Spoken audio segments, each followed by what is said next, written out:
श्री शिवाय नमस्तुभ्यम दोस्तों। पूज्य गुरु जी पंडित प्रदीप जी मिश्रा के 5 बड़ी समस्याओं के यह 5 उपाय विधिवत रूप से अच्छे से इस वीडियो में हम समझेंगे विस्तार पूर्वक। जिस प्रकार से मिश्रा जी ने अपनी कथा के दौरान इन उपायों को करने को कहा है, कुछ इसी प्रकार से हम इन 5 बड़ी समस्याओं के उपाय आज की इस वीडियो में समझने वाले हैं। और आपकी जो भी समस्या है इन 5 समस्याओं में से आप उसके लिए यह उपाय कर सकते हैं। सबसे बड़ी पहली समस्या, सास बहू के बीच में जो वाद विवाद होते रहते हैं, छोटी मोटी बातों पर भी अगर लड़ाई झगड़े होते हैं आपके बीच में, आप दोनों के बीच में, सास बहू के बीच में भी अगर घर में वाद विवाद होते हैं तो यह छोटा सा उपाय गुड़ वाला हम पहले जानेंगे, उसके बाद आप यह उपाय कर लीजिएगा। दूसरी बड़ी समस्या, बीमारी रोग अगर आपके घर में किसी को लंबे समय से हैं जो दूर नहीं हो पा रही है, तो आंवले का उपाय मिश्रा जी ने अपनी कथा के दौरान बताया था किस प्रकार से करना है, वह भी हम जानेंगे। धन संबंधित समस्या सबसे बड़ी समस्या है और इसके लिए मिश्रा जी ने गन्ने के रस का उपाय बताया था। आप सभी ने कथा श्रवण करते वक्त अवश्य सुना होगा इस उपाय के बारे में।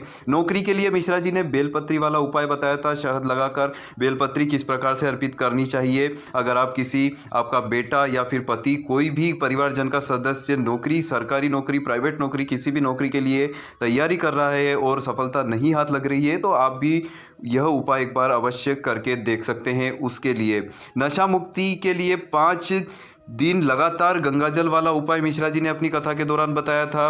विधिवत रूप से उस उपाय को भी आज की इस वीडियो में हम समझेंगे। शुरू करते हैं वीडियो और यह 5 उपाय अच्छे से समझ लेते हैं, फिर आप इन उपायों को किसी भी समस्या के लिए, इन 5 समस्याओं में से किसी भी समस्या के लिए आप इन उपायों को कर सकते हैं। देखिए, सबसे पूर्व आपको गुड़ वाला उपाय बताया जा रहा है जो सास बहू दोनों को करना है।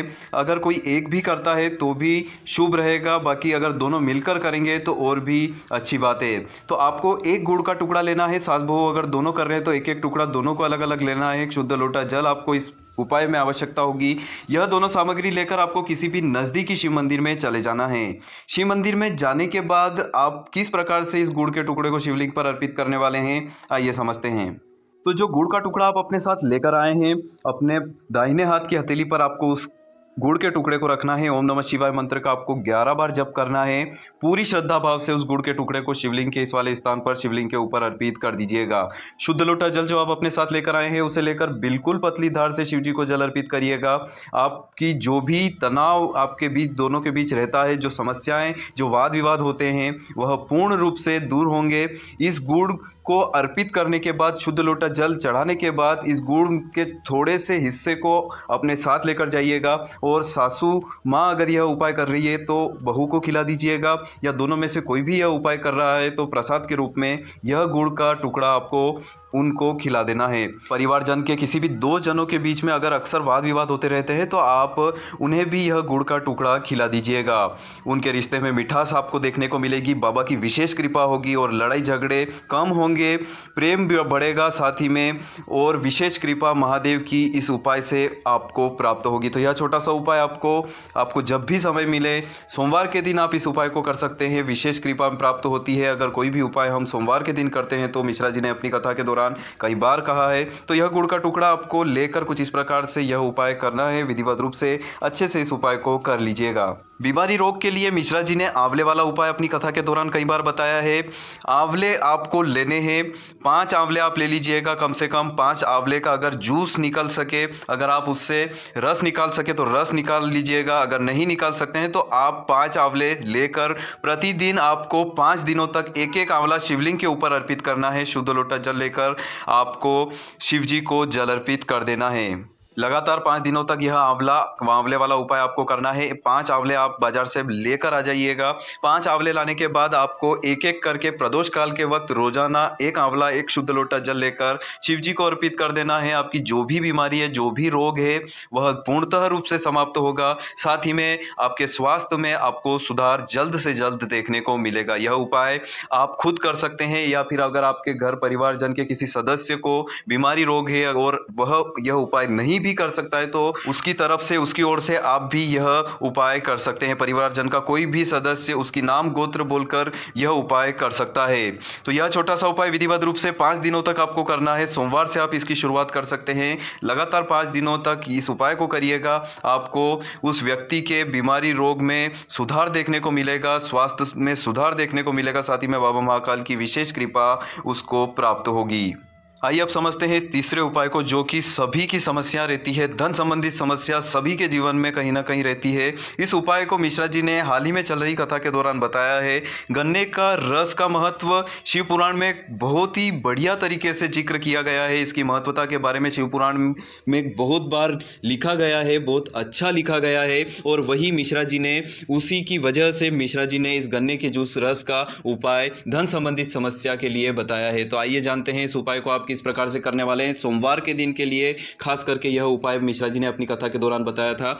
एक गिलास आपको गन्ने का रस बाजार से मंगवा लेना है। एक गिलास आप गन्ने का रस मंगवा लीजिएगा। बाजार से गन्ने का रस मंगवाने के बाद आपको क्या करना होगा कि उस गन्ने के रस के गिलास को लेकर आपको 7 बार तुलसी जी के पौधे में आपको अर्पित करना है, चढ़ाना है। 7 बार, याद रखिएगा, 7 बार अपनी नाम और गोत्र बोलकर आपको यह उपाय करना है। 7 बार आपको जो है गन्ने का रस थोड़ा थोड़ा करके अर्पित कर देना है। अपनी नाम गोत्र बोलकर यह करिएगा।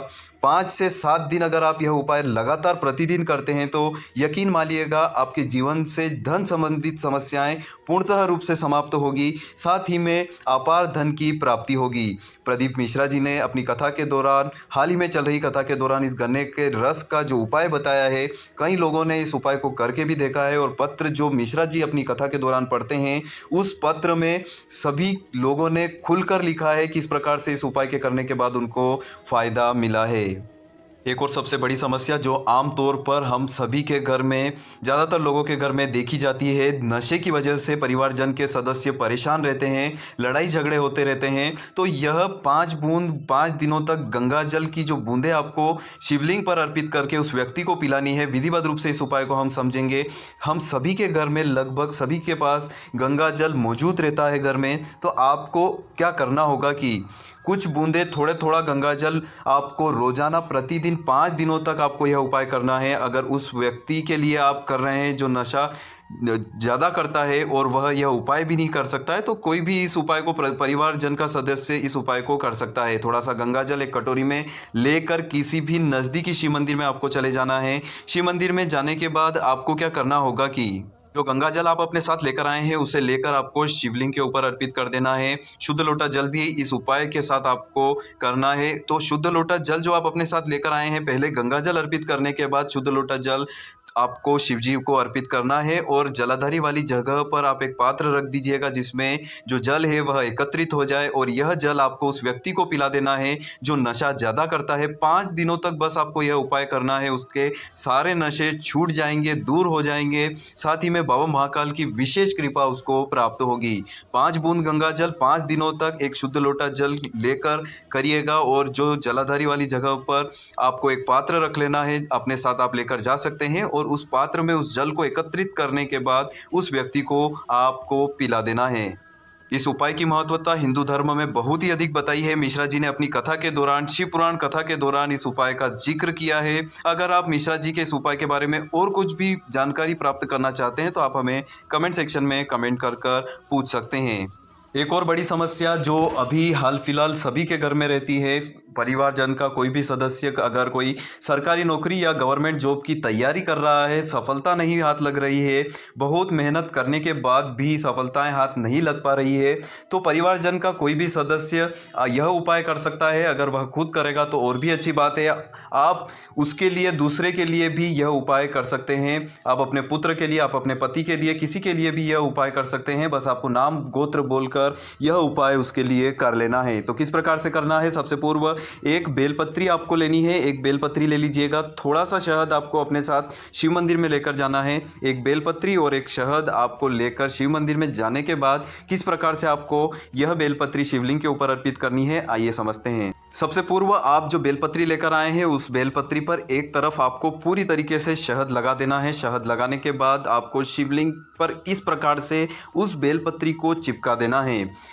पूरी विधिवत रूप से ओम नमः शिवाय, श्री शिवाय नमस्तुभ्यम मंत्र का जप करते हुए उस व्यक्ति की नाम और गोत्र बोलकर आपको यह पूरा उपाय करना है। अगर आप खुद कर रहा है वह व्यक्ति जिसकी सरकारी नौकरी या गवर्नमेंट जॉब नहीं लग पा रही है, तो वह अपना नाम गोत्र बोलकर यह छोटा सा उपाय विधिवत रूप से सोमवार के दिन करेगा तो विशेष कृपा बाबा महाकाल की प्राप्त होगी। आपने भी इस उपाय के बारे में मिश्रा जी की कथा के दौरान अवश्य इस उपाय को श्रवण किया होगा।